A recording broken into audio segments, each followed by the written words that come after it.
قسمت قراره که ما با تب بازاریابی از ووکامرس آشنا بشیم. همونطور که می‌بینیم ما وقتی که روی این قسمت بایستیم یه منوی کوچولی برامون باز میشه که 2 تا گزینه داره. یه بررسی اجمالی هستش و یه کدهای تخفیف. در واقع برای درست کردن کدهای تخفیف ما میتونیم از این قسمت اقدام بکنیم. برای این کار لازم هستش که ما روی بررسی اجمالی کلیک بکنیم. وقتی که کلیک بکنیم این صفحه برامون باز میشه، یه حالت اطلاعاتی داره بهمون میده. حالا اگر بخوایم میتونیم از این قسمت استفاده بکنیم، توضیحاتی که تو این زمینه هست. اما قسمت که برای ما مهمتره کدهای تخفیف هستش. وقتی که روی کد تخفیف کلیک بکنیم با این صفحه رو برو میشیم و توی این صفحه ما از اونجایی که کد تخفیف الان برامون ایجاد نشده این صفحه رو میبینیم. اما برای ایجاد کد تخفیف نیاز هستش که یا روی این دکمه کلیک بشه یا روی این دکمه. خب فرق نداره، من از روی پایینی کلیک میکنم. اول از هر چیزی نیاز دارم که اینجا بیام و کد تخفیفی که در نظرم هست رو بنویسم. مثلا شب یلداست و من میخوام که یلدا مثلا 403 رو بنویسم. یه وقتی هم هست که ما عنوان خاصی در نظر نداریم و مناسبتی در پیش نیست و در حالت رندوم از کد تخفیف رو میخوایم. وقتی که روی این دکمه کلیک بکنیم یه کد رندومی برای ما درست میکنه و اینجا قرار میده. اینجا اگر نیاز هست که توضیحی نوشته بشه مینویسیم توی این قسمت. در قسمت اطلاعات کد تخفیف، نحوه تخفیف 3 تا گزینه داره. یه تخفیف ثابت محصول هستش، یه تخفیف ثابت سبد خرید، یه درصد تخفیف. فرق اینا چیه؟ وقتی که من روی درصد تخفیف بزنم و اینجا مثلا عددی مثل 10 رو وارد بکنم، یعنی این که بعد از اینکه خرید کامل شد، خب من میخوام که روی خرید فرد 10% از خریدش پرداخت نشه و به عنوان حالا هدیه ما به کاربرمون باشه. اینجا من میام روی درصد میزنم. خب و این کد رو وقتی که توی قسمت سبد خریدش وارد بکنه به عنوان کد تخفیف 10% براش اعمال میشه. قسمت تخفیف ثابت سبد خرید، خب یعنی یک عدد ثابتی بیای از سبد خریدش کم کنی. مثلا ما میگیم شما از هر سبد خریدی که مثلا از ما ثبت بکنی 500,000 تومان تخفیف میدیم. مثلا تا سقف 1,000,000 500,000 تومان تخفیف داره. برای این کار لازم هستش که ما عدد 500,000 واحدمون هم که تنظیم شده اینجا وارد بکنیم. تو قسمت راهنما هم نوشته ارزش کد تخفیفتون رو اینجا باید وارد بکنیم. و تخفیف ثابت روی محصول داریم. تخفیف ثابت روی محصول یعنی این که ما میخوایم هر محصول این تخفیف روش اعمال بشه. مثلا میگیم شما هر محصولی که برداری اون محصول برای شما 50,000 تومان تخفیف داره. خب یعنی مثلا اگر فرد یه محصول بخره 50,000 تومان تخفیف داره، اگه 10 تا بخره خب 10 تا 50,000 تومان تخفیف داره. پس برای این کار لازمه که هر محصول اون تخفیفی که میخوام روش اعمال بشه رو اینجا وارد کنم. مثلا من میگم 50,000 تومان تخفیف روی هر محصول اعمال بشه. قسمت اجازه حمل و نقل رایگان میگه که اگر کد تخفیف شامل حمل و نقل رایگانه این گزینه رو بزنی. که البته این کار لازمه این هستش که لازمش اینه که روش حمل و نقل رایگان در منطقه فعال باشه و اینکه کد تخفیفمون هم باید معتبر باشه که اگر نیاز به این گزینه داریم میتونیم قسمت رو تیک بزنیم. یه قسمتی هست که تاریخ انقضای کد تخفیف رو بهمون میگه. ما میخوایم تاریخ انقضا مثلا ما 2 روز تخفیف میذاریم یا به مناسبتی که در پیش داریم 1 هفته تخفیف میذاریم. پس تاریخ انقضاش رو امروز که 16 شروع بشه ما روی 23 مثلا میذاریم و این به مدت 1 هفته تاریخ انقضاش هستش و قابل استفاده است.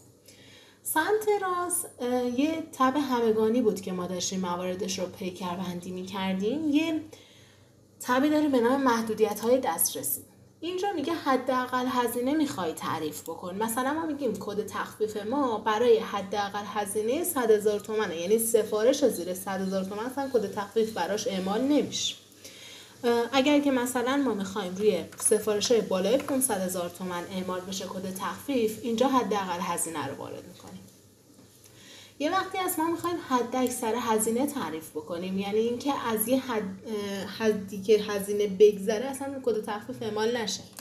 مثلا ما میگیم اگه خرید بالای 2 میلیون شد کد تخفیف اعمال نشه و خرید زیر 2 میلیون دارای تخفیف هستش. میگه که در ادامه محصولات فروش ویژه آیا میخوای کد تخفیف داشته باشن یا نداشته باشن. اگر کد تخفیف اعمال نخواهیم بشه این گزینه رو بزنیم که یعنی کد محصولات ویژه حالا چی هستن. محصولات ویژه اونایی هستن که ما قیمت رو تعریف میکنیم، مثلا محصول ایکس ما قیمتش 500,000 تومان هستش، ما همونجا میگیم این تو فروش ویژه است، قیمت ویژه‌ش رو میزنیم 250,000 تومان. حالا ما کد تخفیف هم باز گذاشتیم، پس یعنی اگر این تخفیف روش اعمال بشه اون محصول 2 بار در واقع تخفیف روش اعمال شده. ما اگر این گزینه رو بزنیم نوشته که اگر کد تخفیف نباید روی این محصولات اعمال بشه، یعنی ما نمیخوایم که اونا مجددا تخفیف دار بشن، توی این قسمت تیکش رو میزنیم. و این قسمت هم نوشته که اگر کد تخفیف ما در واقع کاربر بتونه از یک کد تخفیف استفاده کنه و همزمان 2-3 تا کد تخفیف وارد نکنه، که اگر بخوایم این تیک رو میتونیم بزنیم. توی این قسمت میگیم این کد تخفیف ما برای کدوم محصولات باشه. خب و این قسمت هم میگیم به کدوم محصولات کد تخفیف اعمال نشه، یه حالت استثناء داریم براشون اعمال میکنیم. اینجا باید اسم محصولات رو بگیم. بعضا ممکنه که شما روی چند تا محصول این کد تخفیف رو اعمال بکنید و نیاز هستش که از اینجا اسم محصولات رو سرچ بزنید. مثلا من سرچ میزنم اسم محصول رو داخل سایت رو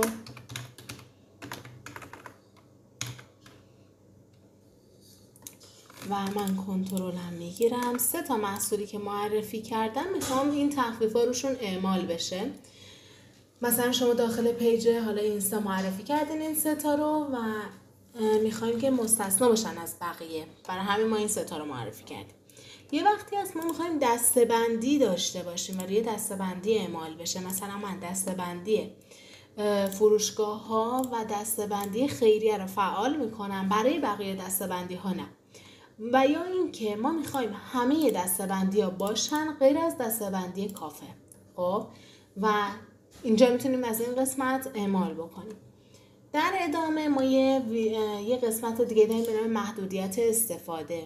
خب محدودیت استفاده اینجا ما میتونیم عدد وارد بکنیم و یا اینکه الان من اگر 0 پاک کنم استفاده نامحدود داره، یعنی کد تخفیف ما برای هر کاربر میتونه هر بار که وارد میشه ثبت سفارش میکنم رو استفاده بکنه، ولی ما میتونیم اینجا عددی رو وارد کنیم که به تعداد عددی که وارد کردیم بتونه استفاده بکنه. مثلا اینجا من 1 رو زدم، پس کاربر من 1 بار میتونه از این کد تخفیف استفاده بکنه. اگر هم نمیخوایم که کد تخفیف حالا محدودیت داشته باشه که کلا عددی وارد نمیکنیم.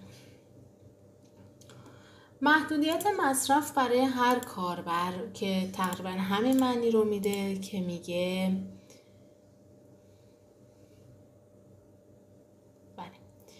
اینجا بحث تعداد، در قسمت اول ما تعداد سفارش رو داریم محدود میکنیم، ولی اینجا کاربر رو داریم محدود میکنیم، یعنی هر کاربر و هر ایمیل چند بار میتونه اون کد رو استفاده بکنه.